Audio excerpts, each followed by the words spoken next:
మారిన వాతావరణం, తెలుగు రాష్ట్రాల్లో తగ్గినటువంటి వర్షాలు, వివరాల్లోకి వెళ్ళడం, రానున్నటువంటి రోజుల్లో వర్షాలు పడే అవకాశాలు ఉన్నాయా, ఇవాళ రేపు వాతావరణ పరిస్థితులు ఏంటి తెలుగు రాష్ట్రాల్లో తెలుసుకునే ముందు మీరు ఇంకా మన ఛానల్ని సబ్స్క్రైబ్ చేయనట్లయితే ప్లీజ్ సబ్స్క్రైబ్ చేయండి.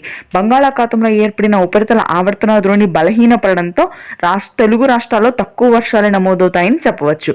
ముఖ్యంగా మధ్యాంధ్ర, ఉత్తరాంధ్ర జిల్లాలో గత వారం రోజులుగా ఎడతెరిపి లేకుండా కురిసిన వర్షాలకి రైతులు చాలా పంట నష్టపోయారు. అయితే ప్రస్తుతానికి ఉష్ణోగ్రతలు పెరుగుతాయి. శ్రీకాకుళం, విజయనగరం, విశాఖపట్నం ప్రాంతాల్లో దాదాపుగా పొడి వాతావరణం. ఓన్లీ కోస్తా తీర ప్రాంతాల్లో మాత్రమే తేలికపాటి వర్షాలు నమోదవుతాయి, అది కూడా 1-2 ప్రాంతాల్లో మాత్రమే.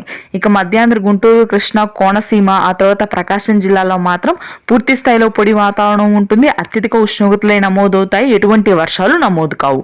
ఇక ఆ తరువాత ప్రకాశం గాని, రాయలసీమ జిల్లాలు, నెల్లూరు ప్రాంతాల్లో మాత్రం వర్షాలు నమోదవుతాయి. దాదాపుగా మరొక 2 రోజుల పాటు నెల్లూరు, ప్రకాశం దక్షిణ ప్రాంతాల్లో తేలికపాటి వర్షాలు అక్కడక్కడ నమోదు కాగా, రాయలసీమలోని చిత్తూరు ప్రాంతాల్లో మినహాయిస్తే మిగిలిన రాయలసీమ జిల్లాలో వర్షాలు తక్కువగానే ఉంటాయి. దాదాపుగా పొడి వాతావరణం ఉంటుంది.